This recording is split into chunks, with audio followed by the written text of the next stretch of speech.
Hello नमस्कार, मैं आपकी एजुकेटर सीमा गोस्वामी। बच्चों, आज आपको इतिहास का जो सीरीज चल रही है वो सेकंड पार्ट आज आपको पढ़ाया जा रहा है, जो कि प्राचीन इतिहास यानी एंसेंट हिस्ट्री से हैं। तो सेकंड पार्ट हम स्टार्ट करते हैं। इससे पहले वाला जो पार्ट है वो आप जा कर के मेरे यूट्यूब चैनल पे जा कर के देख सकते हैं। तो स्टार्ट करते हैं। इतिहास जो कि एंसेंट हिस्ट्री से है और बहुत ही इम्पोर्टेंट है। सभी एग्ज़ाम्स में बच्चों ये आता है।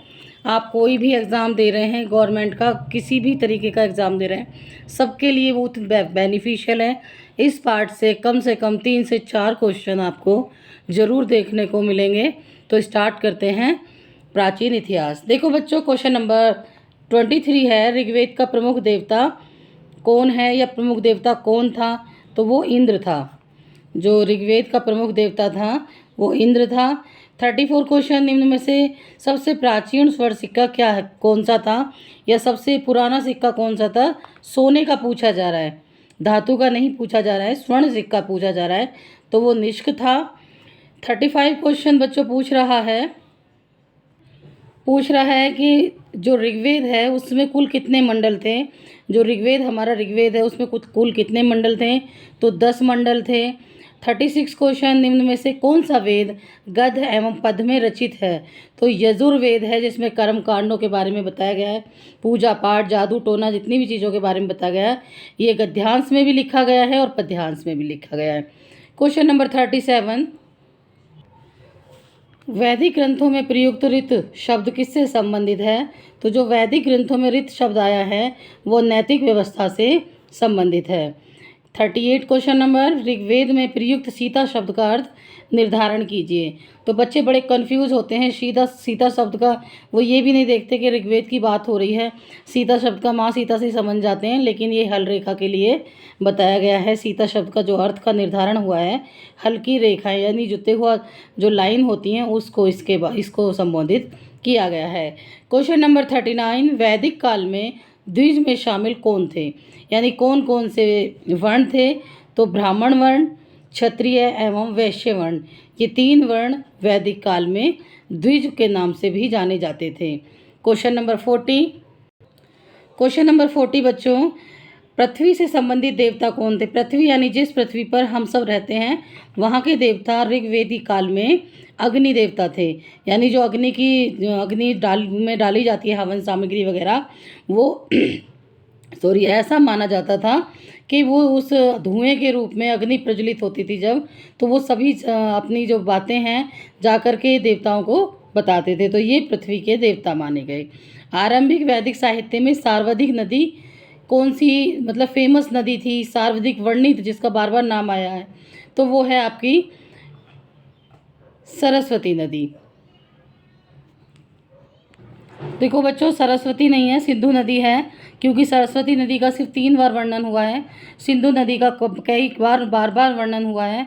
तो आरंभिक वैदिक साहित्य में सिंधु नदी बार बार वर्णित हुई है। क्वेश्चन नंबर 42, सामान्य परिस्थितियों में स्त्री धन के उत्तराधिकार का जो प्रथम उसका उत्तराधिकारी जो होता था कौन था? जैसे सामान्य परिस्थितियों से मतलब है कि अगर कोई स्त्री किसी का हस्बैंड मर जाता है तो उस समय उसका उत्तराधिकार कौन होता था उस धन का? तो उसकी पुत्री होती थी, यानी बेटी को वो धन मिलता था। जैसे कि वो धन इस प्रकार का होता था, ज्वेलरी हो सकती है, गिफ्ट में आए हुए जितने भी आभूषण हैं या कोई सामान है वो स्त्री धन के रूप में ही जाना जाता था। तो इससे अंदाज़ा लगा सकते हैं कि पहले भी स्त्रियों को पूर्ण अधिकार थे, जिन पर जो अधिकार उनका था वो उनको मिलता था, यानी उसको स्त्री धन के नाम से जाना जाता था। ये बच्चों क्वेश्चन IAS में भी आया है, तो आप थोड़ा ध्यान से 1-2 बार वीडियो देखेंगे तो आपको समझ में आएगा। नेक्स्ट क्वेश्चन है बच्चों 43, question number 43, Periplus of the Erythraean Sea पुस्तक के लेखक कौन है? ये क्वेश्चन TGT PGT LT में कई बार रिपीट हुआ है। तो इसके जो रचयिता हैं उनके बारे में किसी को पता नहीं है, यानी ये अज्ञात है। ये जो पेरिप्लस ऑफ द एरिथ्रियन, ये पुस्तक तो उपलब्ध है, लेकिन इसका ये नहीं पता कि किस राइटर ने लिखी थी, तो आपको अज्ञात पर ही निशान लगाना है। इतिहास में चोल शासक किस प्रकार के प्रशासन के लिए प्रसिद्ध थे? जो चोल शासक थे, इतिहास में हम कैसे जानते हैं कि वो कैसा शासन करते थे? वो ग्राम प्रधान शासक थे, यानी गाँव में उनकी व्यवस्था बहुत ही उच्च कोटि की थी, बहुत अच्छी व्यवस्था थी। और गांव स्तर पर भी, और जब तक गांव ठीक नहीं होंगे तो शहरी विकास नहीं होता, तो उन्होंने ग्रामीण स्तर पर प्रशासन किया है। बच्चों क्वेश्चन नंबर 45, संगम काल में सर्वाधिक प्रचलित व्यवसाय क्या था? सबसे ज़्यादा जो व्यवसाय होता था, संगम काल की हम बात कर रहे हैं, तो वो होता था मसालों का।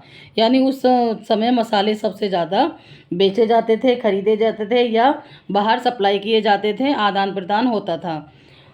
नेक्स्ट क्वेश्चन है बच्चों, आहत सिक्के कब मिले? जो आहत सिक्के हैं वो 7वीं शताब्दी में मिले हैं।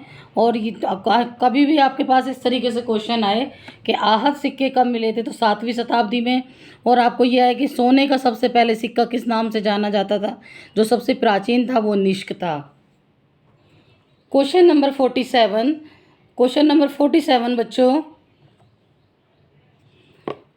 16 महाजनपदों की सूची निम्न में से कहाँ पर हमें प्राप्त होती है, कहाँ पर उपलब्ध होती है? तो वो होती है अंगुत्तर निकाय में। जो 16 महाजनपदों के बारे में बताया जाता है, जो जनपद थे जो कि अशोक के समय थे और मौर्यों के काल के समय थे, उनके बारे में बताया जाता है अंगुत्तर निकाय में। नेक्स्ट क्वेश्चन है 48 नंबर क्वेश्चन, सिक्के के अध्ययन को क्या कहते हैं? तो ये सिक्के के अध्ययन को बोला जाता है न्यूमिमेस्टिक, यानी न्यूमिमेस्टिक इसको बोला जाता है, सिक्के के अध्ययन को। तो आप ऐसे भी न्यू करके याद रख सकते हैं कि जो अध्ययन है, अध्ययन में भी ना आ रहा है, और उसको जो बोला जाता है सिक्के के अध्ययन को, वो न्यूमिस्मेटिक बोला जाता है। Question number 49, next question, Ujjain का प्राचीनतम जो काल में नाम था वो क्या था? तो उज्जैन को प्राचीन काल में बोला जाता था अवंतिका। क्या बोला जाता था? अवंतिका बोला जाता था बच्चों। और ध्यान से 1-2 बार पढ़ोगे तो आपको और भी अच्छे से वैसे तो एक बार में ही समझ में आ जाना चाहिए, लेकिन नहीं आता तो आप नोट्स बना सकते हैं और इजीली आप अपने नोट्स तैयार कर सकते हैं। नेक्स्ट क्वेश्चन है बच्चों, जनपदों के बारे में पूछा गया है। आपको इस तरीके से एक सीरीज दे दी जाएगी और आपको बताना है कि इसमें कौन किसकी राजधानी है, जनपद कौन सा है और राजधानी कौन सी है। तो पहले तो मैं इसका आंसर बता देती हूँ आपको बच्चों, और फिर आप मैच कर लेना 4, 3, 1, 2। यानी जो ये 4 है, जो 4 कुरु का 4, इस तरीके से आप इसको मैच करेंगे। 3 है वो आपका, इस जो भी है देख लेना एक बार, टाइम लग जाएगा वरना। देखो बच्चों एक बार समझा ही देती हूँ। जो कुरु की राजधानी है वो है 4, जो कौशल की राजधानी है वो है 3, आपको ही ध्यान देना पड़ेगा।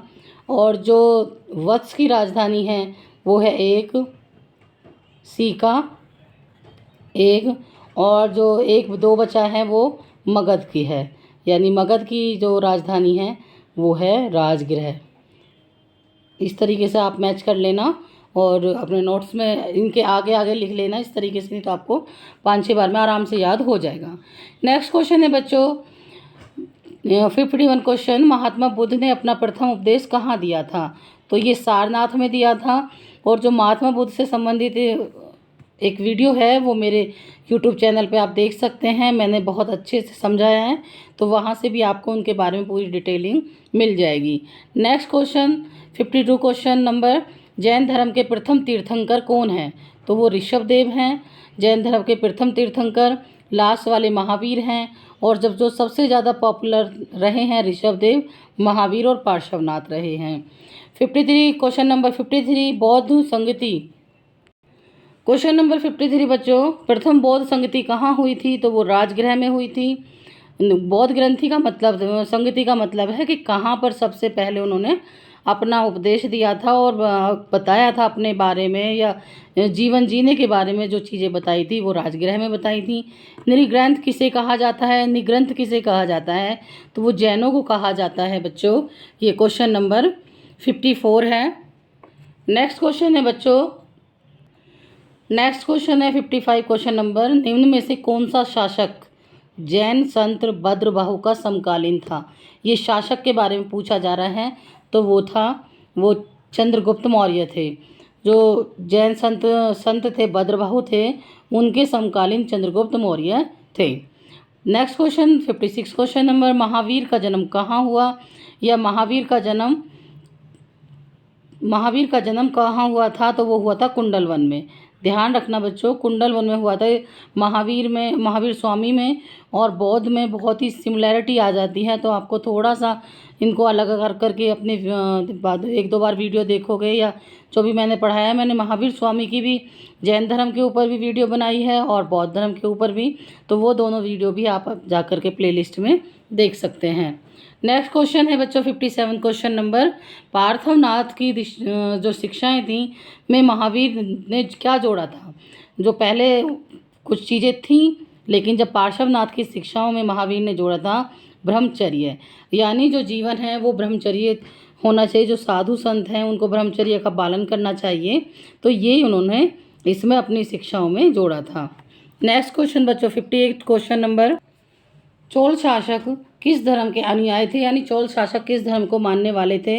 वो शैव धर्म को मानते थे। कोणार्क मंदिर का क्वेश्चन नंबर 59, कोणार्क मंदिर का सूर्य मंदिर, जो कोणार्क मंदिर है या कोणार्क का सूर्य मंदिर है, वो किस राज्य में स्थित है? तो बच्चों वो उड़ीसा में स्थित है। 60 क्वेश्चन नंबर 60, जैन मूर्ति पूजा का प्राचीनतम प्रमाणिक अभिलेख कहाँ से मिला है?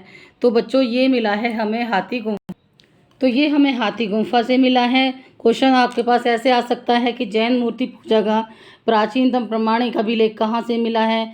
तो हाथी गुम्फा अभिलेख से मिला है। नेक्स्ट क्वेश्चन 61, पाशुपत संप्रदाय के संस्थापक कौन थे? तो वो लकुलीश थे। ये क्वेश्चन बहुत ढूंढने के बाद मिला है और ये क्वेश्चन कई एग्जाम्स में आया है। तो पाशुपत संप्रदाय के संस्थापक थे लकुलीश। और बच्चों आज मैंने आपको सेकंड पार्ट पढ़ाया 61 क्वेश्चन 32 से 61 क्वेश्चन तक, और उम्मीद है आपको वीडियो पसंद आई होगी। और सारे क्वेश्चन बहुत ही मतलब इतने ढूंढ के आपको क्वेश्चन सीरीज तैयार कर रहे हैं हम, ताकि आपके कोई भी एग्ज़ाम हो और जब अपने पेपर को देखें और यहाँ से आप पढ़ रहे हैं तो आपको लगे कि हाँ यहाँ से सारे क्वेश्चंस आपको आए हैं, मिले हैं, वहाँ से आपने पढ़ा है, तो आप का टाइम वेस्ट नहीं हुआ है। आपको बिल्कुल राइट टू राइट क्वेश्चन यहाँ से मिल रहे हैं, क्योंकि ये हमारी मेहनत है। हम बहुत मेहनत करके सीरीज़ तैयार कर रहे हैं, और ताकि आपके एग्ज़ाम क्लियर हो सकें, आप एग्ज़ाम पास कर सकें, तो तैयारी करते रहें। वीडियो पसंद आई हो तो प्लीज़ लाइक शेयर कर लीजिए और सब्सक्राइब भी कर लीजिए, ताकि वीडियो जो भी आएगी उसका नोटिफिकेशन आपके पास तक आता रहे। नोटिफिकेशन कुछ बच्चों का था कि नहीं आता है, तो इसका ये है कि आपको जो बेल है वो प्रेस करनी पड़ेगी। जब वो ब्लैक हो जाएगी तो जब भी मेरी कोई वीडियो आएगी वो आपको नोटिफिकेशन आता रहेगा। तो प्लीज़ लाइक शेयर कर दें। धन्यवाद।